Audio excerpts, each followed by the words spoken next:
దేవుడు పని అప్పగిస్తే మనం ఏమంటాం తెలుసా? ప్రవ్వా నేను పోలేను ప్రవ్వా, ఎందుకంటే నాకు అవి కావాలి, ఇవి కావాలి, ఇవి కావాలి. నో, వనరులు నాకు అవి లేవు కదా. ఇప్పుడు ఒక మాట చెప్తాను, జాగ్రత్త వినండి. ఏమి లేవు?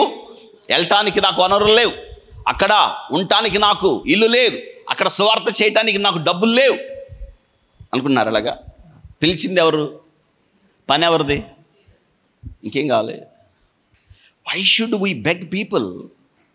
మనుషుల దగ్గరికి ఇవ్వండి ఇవ్వండి ఇవ్వండి. నో, పిలిచింది దేవుడు, ఆయన ఇస్తాడు. పని అయింది. మనం నమ్మకంగా పని చేసినప్పుడు పిలిచినవాడు నమ్మతైన వాడు వనరులు ఇస్తాడు. ఏ విషయంలో భయపడకూడదు కదా. దేవుని పని మీద రోషము కలిగి గిలాదు వాడైన ఏలియా యెజబెలు అహాబు ఇంటి ముందుకు వచ్చి, ఎవని సన్నిధిలో నేనున్నానో ఆ యెహోవా జీవముతోడు రానున్న సంవత్సరాల్లో ఏం పడదు? 3.5 సంవత్సరాలు. మరి అలాంటప్పుడు ఆ కరువు కాలంలో ఏలియాని ఎవరు పోషించాలి? మరి ఎవరు పని మీద ఉన్నాడు? మరి దేవుడు పని మీద ఉంటే ఎవరు పోషించాలి కదా. ఇప్పుడు దేవుడు అంటాడు, ఏలియా నువ్వు వెళ్ళి కెరీతి వాగు దగ్గర, జాగ్రత్త వినండి, కెరీతి వాగు దగ్గర ఎక్కడున్నాలో చెప్పాడు. అంటే చూసారా, అంటే ఎక్కడుండాలో చెప్పాడు. అంటే మనం ఎక్కడుండాలో ఎవరిష్టం? వినండి, అక్కడ చక్కని పదం ఉంది. కెరీతి వాగు దగ్గర దాగి ఉండుము. ఎక్కడికి మర్చిపోవద్దు, ఎక్కడికి? దేవుడున్న మన స్థలం. ఆ స్థలం ఏంటి?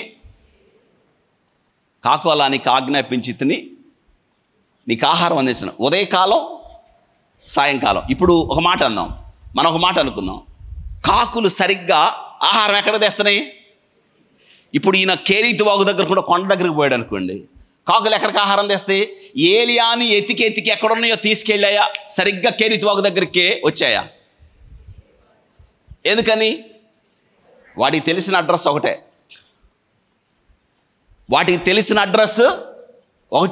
అవునా? ఏ అడ్రస్?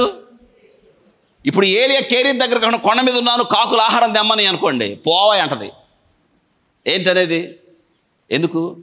నువ్వు ఏలియావో కాదో మాకు తెలీదు, ఏలియా అనేవాడు ఇక్కడ ఉంటాడని చెప్పాడు. ఎక్కడ? ఎందుకంటే కాకులు ఆహారం అందించాలంటే ఇక్కడ ఉన్నవాడు దేవునికి లోబడి ఉండాలి, దేవుడు చెప్పిన స్థలంలో ఉండాలి. అప్పుడు అతనికి ఏమందుద్ది? మనం చాలాసార్లు దేవుడు సేవకు పిలిచాడు సార్, వెరీ గుడ్.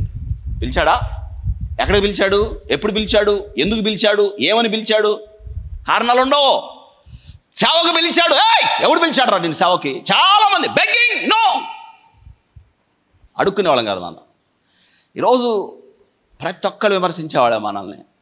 పాస్టర్లు అడుక్కునేవాళ్ళు అండి, పాస్టర్లు బెగ్గింగ్ చేస్తున్నారండి, పాస్టర్లు ఇవ్వండి ఇవ్వండి ఇవ్వండి అన్నారు. Why should we beg people? We have such a rich God. తన దారిద్ర్యము వలన మనము ధనవంతులము కావాలని మన నిమిత్తం ఏమయ్యాడు? రిచెస్ట్. మనం ఎందుకు అడగాలి? నిజమైన సేవకుడు అడగడు, దేవుని మీద ఆధారపడేవాడు అడగడు. అస్సలు అడుగుట కాదు, అడగడం మన వంతు కాదు. Depending on God.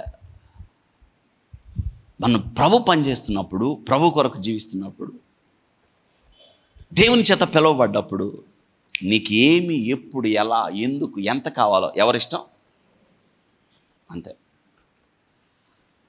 దేవుని ఇష్టం అండి. వనరులు లేవు కాదు, ఉన్నాయి. అయితే నువ్వు దేవుడు చెప్పిన స్థలంలో లేవు, దేవుడు ఉన్న మన స్థలంలో లేవు. అందుకే మనం చాలాసార్లు ఈ భయాలతో మునిగిపోయాం.